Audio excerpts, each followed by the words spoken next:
माढा लोकसभेचं मतदान तिसऱ्या टप्प्यात आहे। मात्र महाराष्ट्रात ज्या काही मतदारसंघाची सगळ्यात जास्त चर्चा आहे ती माढ्याची सुरू आहे आणि त्याला कारण ठरलेले धैर्यशील मोहिते पाटील। भाजपकडे तिकीट मागितलं होतं, भाजपकडून तिकीट मिळालं नाही। यानंतर कार्यकर्ते ज्या पद्धतीने आक्रमक आहेत, कुठल्याही परिस्थितीत मोहिते पाटलांनी निवडणूक लढवायची आणि जिंकायची ही मानसिकता गावोगावी दिसत आहे।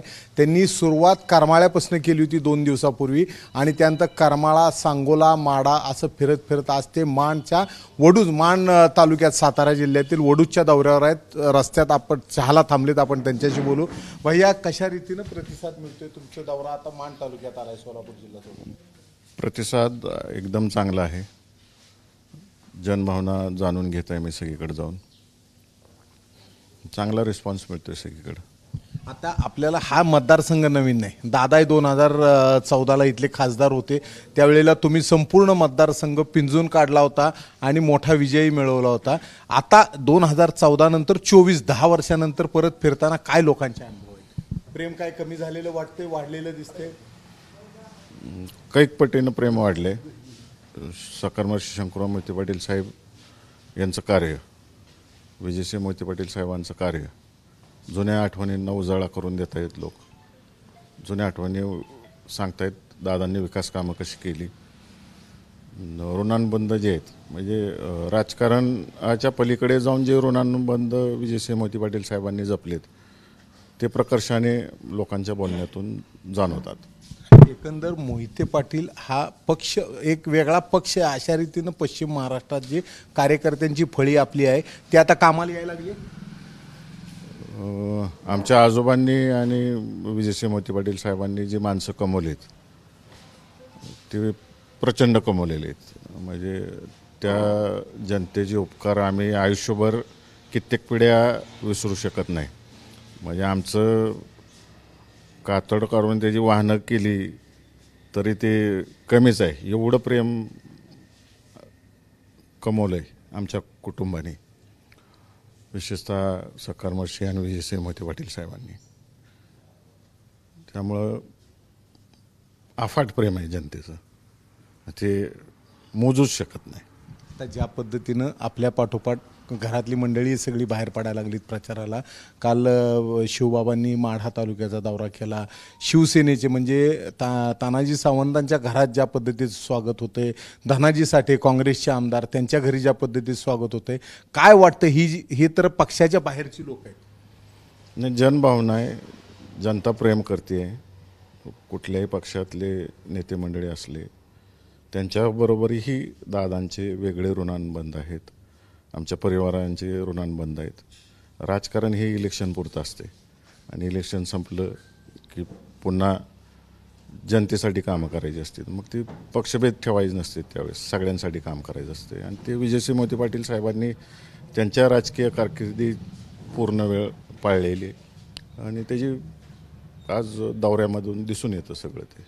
आता ज्या पद्धतीनं मोहिते पाटलांना दुखवणं म्हणजे पश्चिम महाराष्ट्रातले सोलापूर असेल, सातारा असेल, कोल्हापूर असेल, सांगली असेल, पुणे असेल, या सर्वच मतदारसंघात जे काही मोहिते पाटलांचे समर्थक आहेत त्याचा फटका बसू शकतो असं जे सांगितलं जातं येत्या ह्याच्याकडनं, तुम्हाला काय वाटते? नेमकं नाराज सगळेच आहेत कार्यकर्ते? मोठे दादांवर प्रचंड प्रेम करतायत लोक। सगळ्यात शेवटी लोकशाही आहे, लोकांना त्यांच्या वैयक्तिक मताचा वापर करण्याचा अधिकार आहे। त्यामुळं ती जनभावना ठरवतील त्यांना काय करायचं आहे ते। एक थोडासा अडचणीचा प्रश्न विचारतो, अडचणीचा तुमच्यासाठी असू शकेल। अजूनही पवार साहेबांनी त्यांचे उमेदवार माढा लोकसभेतले जाहीर केलेले नाही आहेत, तुमची वाट बघत थांबलेत? त्यांच्या पक्षाचा प्रश्न आहे, मी कसं बोलू शकणार त्याच्यावरती? तसं नाही, पण तुमची वाट बघत मी सध्या भारतीय जनता पार्टीत आहे, त्यामुळे मी बोलू शकत नाही। मी त्यांचं मनातलं त्यांच्या पक्षात काय चाललंय मी बोलू शकत नाही। पण जितका दौरा तुमचा चालू आहे प्रत्येक ठिकाणी तुम्हाला हाती तुतारी घ्या हीच मागणी कार्यकर्ते करतात। मी मतं जाणून घेतोय जनतेची आणि ती माझ्या मनात साठवलीत। मी माझ्या थोरल्या चुलत्यांना ती सगळी सांगतोय, दररोज सकाळी त्यांना रिपोर्ट केल्याशिवाय बाहेर पडत नाही। आणि आमचं कौटुंबिक ठरलेलं आहे की रामराजे निंबाळकर साहेब आणि मोठे दादा हे दोघं बसून निर्णय घेतील। अजून आम्हाला त्यांना त्यांच्या नेत्यांवर विश्वास आहे, आम्हाला आमच्या नेत्यांवरती विश्वास आहे। बघूया काय होते. कारण ज्या पद्धतीनं गिरीश महाजन येऊन गेलते, ज्या पद्धतीनं लोकांचा प्रतिसाद त्यांनी बघितला होता आणि त्यांनी सांगितलं होतं की मोहिते पाटलांना डावलणं दुखावणं आम्हाला परवडणारं नाही. काय हालचाली दिसत आहेत त्यांच्याकडनं?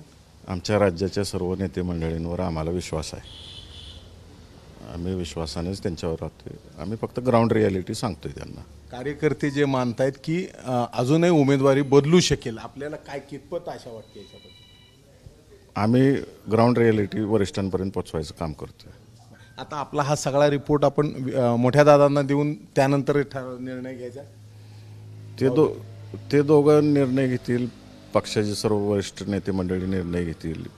महायुती आहे सगळ्यात शेवटी, घेतील निर्णय वरचे सगळे मंडळी. आता अजून किती दिवस दौरा आहे असं गाव भेटीचा, जाणून घ्यायची लोकांची मतं? सगळा मतदारसंघ पिंजून काढणार. झालं की आता निम्मा तर संपलाय मतदारसंघ, आता राहिलाय पलटण. फक्त निम्म्यावर नसतंय ना. निम्मा कुठलं पाऊण झालंय, आता फक्त पलटण राहिलंय. नाही, एक ना एक गाव पिंजून काढायचं. एक ना एक गाव. आता आज रामराजे निंबाळकर त्यांनी फलटणमध्ये लोकांना बोलवलेलं आहे. त्यांच्यासमोर तेही बोलणार आहेत. त्यांची नुकतीच देवेंद्र फडणवीस, अजितदादा यांच्याशी बैठक झाली होती मुंबईमध्ये. आता त्यांच्या निर्णयाचा आपल्यावर कितपत परिणाम असेल? रामराजेसाहेब योग्य तो निर्णय घेतील. 50 वर्षाचा त्यांचा राजकीय अनुभव आहे. जनभावना त्यांना माहिती आहेत. आदरणीय मोठे दादाही निर्णय घेतील. दोघंही निर्णय घेतील. दोघांचं 50 वर्षाचा राजकीय कारकीर्द आहे. अनेक उन्हाळे पावसाळे त्यांनी पाहिलेले आहेत आणि जनभावनेचा आदर कसा करायचा ते दोघांना चांगलं माहिती आहे आणि ते ठरवतील. आम्ही त्या दोन नेते मंडळींना निर्णय घ्यायचं सांगितलेलं आहे. तुम्ही काय जे सांगाल ते आम्ही करणार. कार्यकर्ते म्हणतायत आमचं ठरलंय. आपलं मोठ्या दादांकडनं निरोप कधी अपेक्षित? मला वाटतं तुम्ही आपल्या ठरल्यापेक्षा जास्त प्रश्न विचारायला लागलाय. त्यामुळे आता थांबूया, चाय घेऊया मस्तपैकी आपण सगळे. पुढं निघायचं लेट होत आहे. तर हे होते धैर्यशील भैया. अतिशय मोकळेपणाने त्यांनी सर्व प्रश्नांची उत्तरं दिलेली आहेत. आजही आमचा महायुतीच्या नेत्यांवर विश्वास आहे. कार्यकर्त्यांच्या, जनतेच्या ज्या भावना आहेत त्यानुसार उमेदवार बदलतील ही आशा कार्यकर्त्यांना जशी आहे तशीच ह्यांनी नेत्यांवर विश्वास व्यक्त केलेला आहे. आता काय होणार, भाजप काय निर्णय घेणार आणि मोहिते पाटलांच्या निर्णयावर पवारसाहेबांचा पुढचा निर्णय काय असेल हे येत्या एक दिवसात ठरणार आहे.